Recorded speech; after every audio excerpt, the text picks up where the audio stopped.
Shalom and welcome back to Israel with Aline.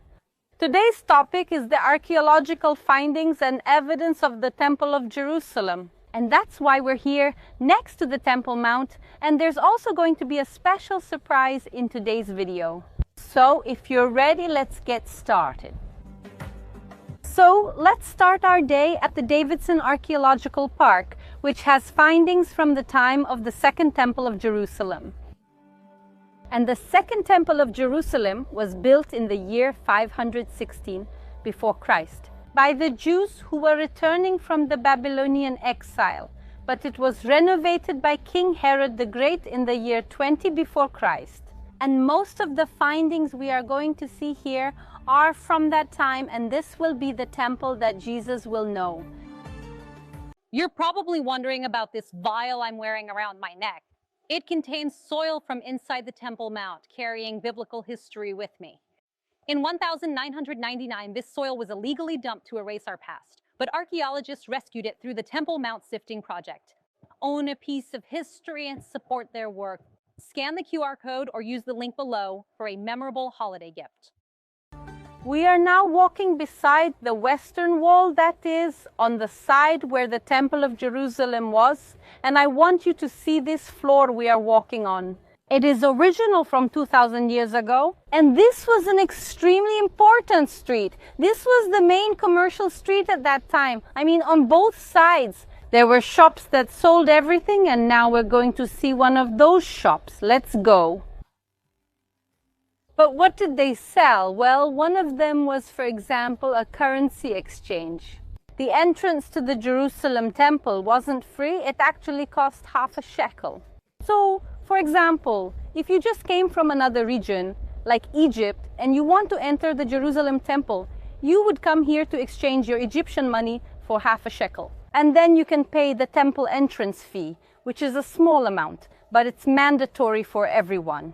And it was also used as a census to count the population. And another shop could sell, for example, animals. Why? Because sacrifices took place in the Jerusalem temple, you could use, for example, the money you had just exchanged. Come here to this stall and buy an animal, a dove or a lamb, to be sacrificed in the temple. And by the way, when the temple is destroyed in the year 70 after Christ, animal sacrifices stop. In the Jewish world, since then, sacrifices are no longer made.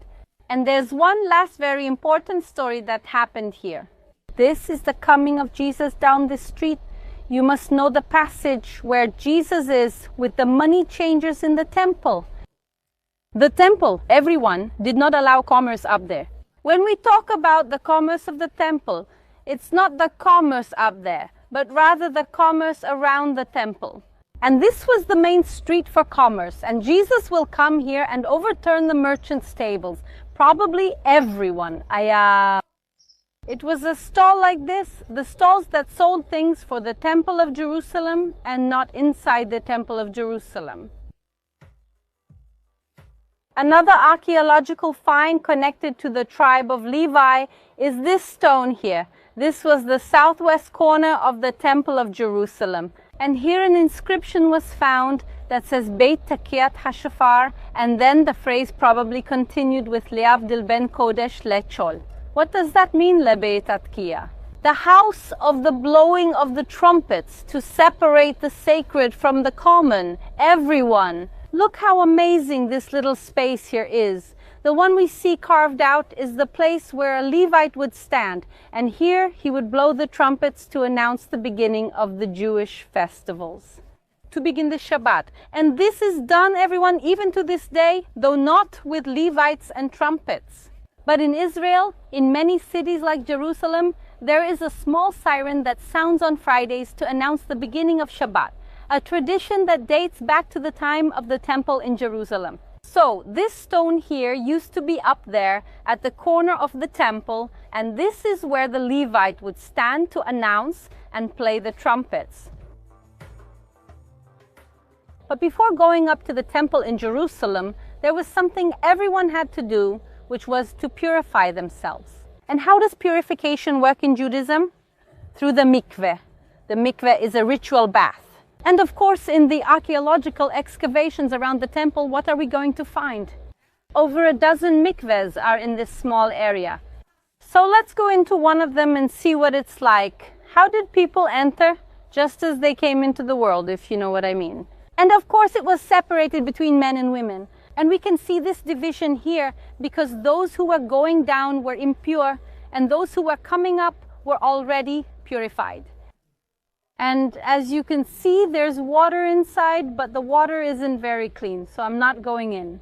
But the person would come all the way down here. There's this pool here filled with water. The person takes their immersion bath and then goes up the other side. And here is exactly the division. Let's continue our tour now. We are now walking above the stairways, which were the southern entrance to the Temple of Jerusalem. That means from here you could go up and enter the temple. And these stairways were built by King Herod the Great on top of the oldest stairways that were here. Now, a strange thing, in quotes, here are the steps. Notice that there's a big step and suddenly a small step, a big step and a small step. Is it because the architects didn't know how to make stairs? Why are the steps different sizes? There's a reason for this, and it's very well thought out.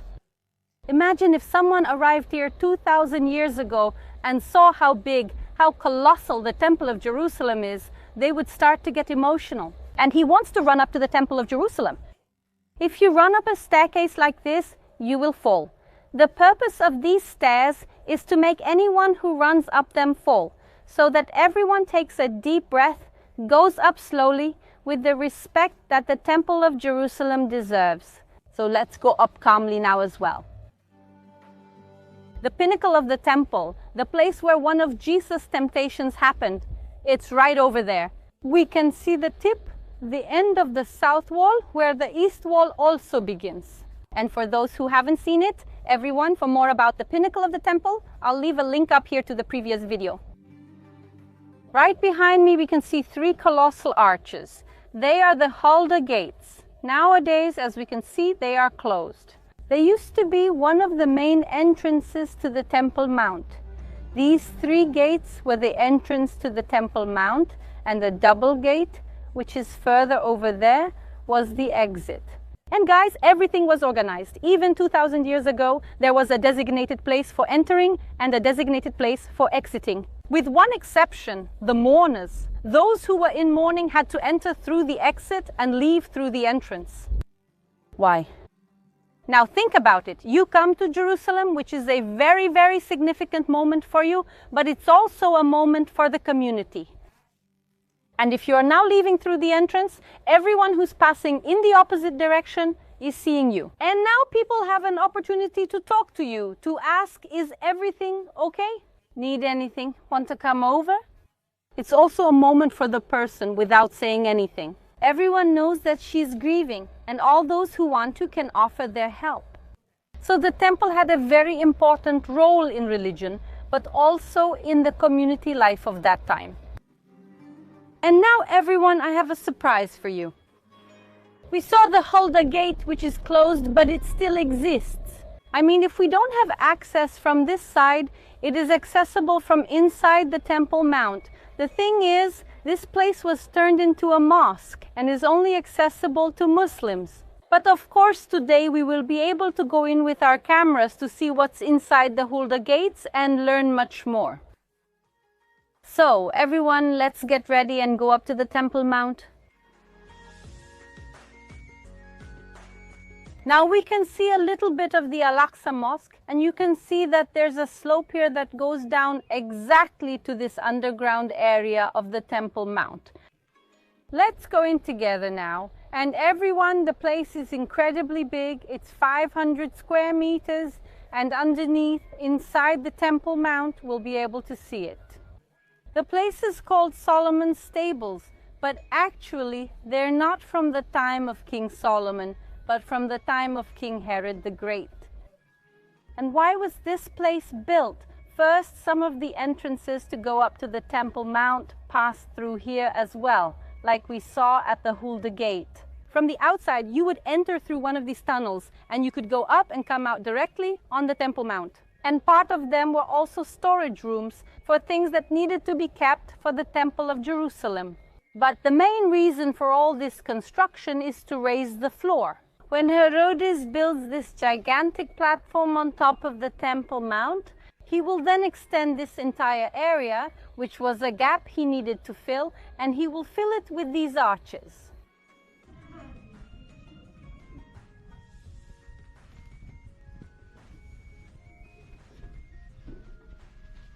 And now with this walk, you have a better idea of the size of this place.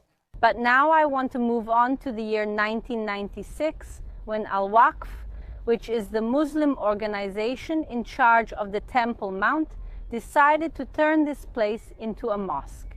The mosque is called Al-Marwani, and it has space for 10,000 people.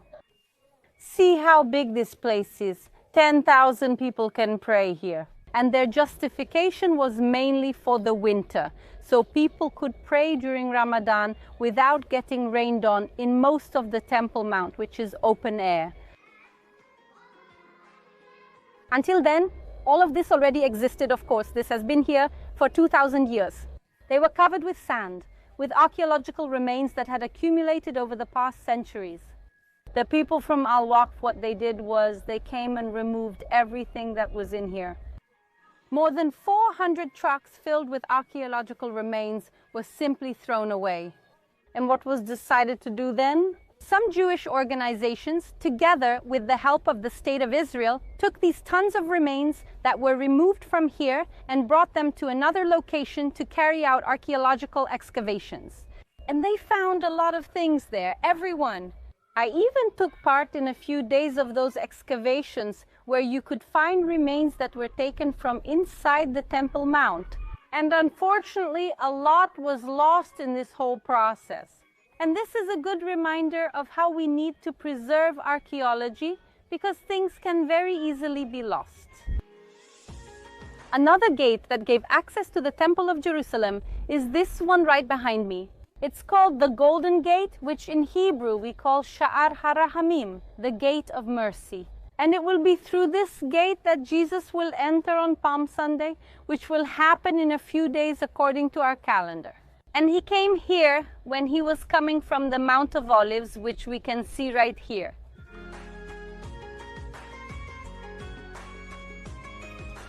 And there's another place where there are amazing findings from the Temple of Jerusalem. And it's the Israel Museum, and that's where we're going now. At the Israel Museum, you'll find many incredible archaeological discoveries from the Temple of Jerusalem era. One of them is this gloschema. This here is an ossuary, and it's written whose it was. It belonged to Yosef bar Caiaphas, who is Caiaphas, the high priest of the Temple of Jerusalem, the same priest from the time of Jesus. And there's one more sarcophagus I want to show you. Come with me here. The sarcophagus of King Herod the Great. And this sarcophagus, as you can see, is all broken into pieces. Why? King Herod was not very well liked in life, nor after it. When he died, he was placed in this sarcophagus in the Herodium, in a fantastic place that we will visit another day. And after his sarcophagus was placed there, rebels came and broke the sarcophagus and rolled it down the mountain. And that's why the sarcophagus is here today, in the museum, reconstructed, but the bones have disappeared.